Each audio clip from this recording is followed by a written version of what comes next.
বাসে দুই যাত্রীর মধ্যে গন্ডগোল আর তার জেরে শিয়ালদা ট্রাফিক গার্ডের কিয়স্কে চলল ভাঙচুর, তাও আবার পুলিশের সামনেই। ঘটনায় একজনকে গ্রেপ্তার করেছে ইন্টালি থানার পুলিশ। গতকাল শিয়ালদা স্টেশনের কাছে চলন্ত বাসে মহিলা সহযাত্রীর সঙ্গে অভব্যতার অভিযোগ ওঠে সহযাত্রীর বিরুদ্ধে। অভিযুক্তকে আটক করে শিয়ালদা ট্রাফিক গার্ডের পুলিশ কিয়স্কে বসানো হয়। অভিযোগ, খবর পেয়ে সেখানে হাজির হন অভিযুক্তর পরিচিতরা। এদের মধ্যে একজন বাঁশ নিয়ে পুলিশ কিয়স্কে হামলা চালায়। পুলিশের সামনে কিয়স্ক ভাঙচুর করা হয়।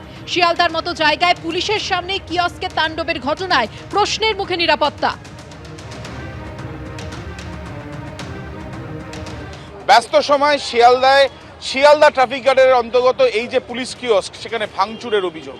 সম্পূর্ণভাবে ভাঙচুর করা হয়েছে। দেখা যাচ্ছে এটার কাঁচ ভেঙে রয়েছে, গ্রিল বেঁকে রয়েছে। ঘটনার সূত্রপাত পূরবী সিনেমা হলের সামনে। সেখানে একটি বাসে দুই যাত্রীর মধ্যে গন্ডগোল। একজন মহিলা যাত্রী তিনি অভিযোগ করেন যে এক ব্যক্তি তার সঙ্গে অবাব্য আচরণ করেছে এবং এরপর পুলিশ ঘটনাস্থলে যখন যায়, পুলিশ গিয়ে যার বিরুদ্ধে অভিযোগ ওঠে তাকে নিয়ে এসে এই পুলিশ কিয়স্কের ভেতরে বসায়। তার কিছুক্ষণ পরে কিছু ব্যক্তিকে দেখা যায় তারা এখানে চলে আসে এবং বাস হাতে হামলা করে এক ব্যক্তি। এবং এখানে দেখা যাচ্ছে যে কাঁচ ভেঙে রয়েছে, একাধিক চেয়ারের মধ্যে কাঁচের টুকরো। এবং যখন এই ঘটনা ঘটে তখন কিন্তু এই জায়গাতেও বেশ কিছু পুলিশও উপস্থিত। ব্যস্ত সময় এই ধরনের ঘটনা, যখন এই ঘটনা ঘটে তখন এখানে কজন এই হামলা চালিয়েছে? একজনই নাকি একাধিক? দুজন। হাতে কি ছিল? হাতে বাড়ি ছিল আর হাতে ঘুষি মারা ছিল। বাসও ছিল? হ্যাঁ। আর পুলিশ ছিল এখানে? পুলিশ পরে এসেছিল, ওরা ফোন করছিল ওখানে দাঁড়িয়ে। যখন ভাঙচুর হচ্ছে তখন পুলিশ এখানে? পুলিশ এসেছিল। কজন? 5-6 জন।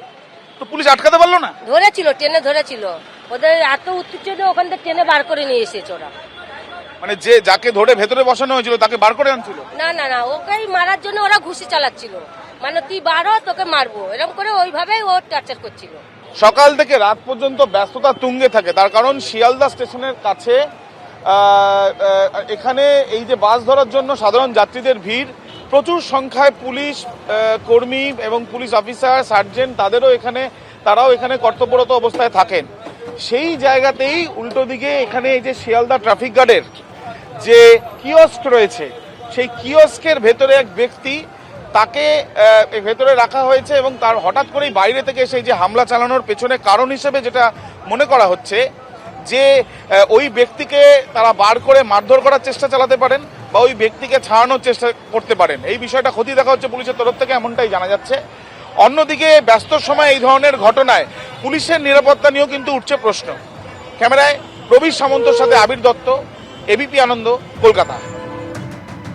তবে এই ছবি শুধুমাত্র শিয়ালদার নয়, কোথাও পুলিশ কিয়স্কে ভাঙচুরের ঘটনা, তো কোথাও পুলিশের ওপর হামলার ঘটনা।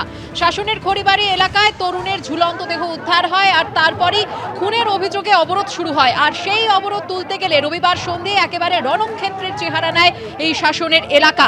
গন্ডগোল থামাতে লাঠিচার্জ করে পুলিশ, পাল্টা পুলিশকে লক্ষ্য করে বোমা ছোড়া হয় বলে অভিযোগ। 5-6 জন পুলিশ কর্মী জখম হন এই ঘটনায়। রাস্তায় ফেলে শাসন থানার আইসিকেও মারধর করা হয়।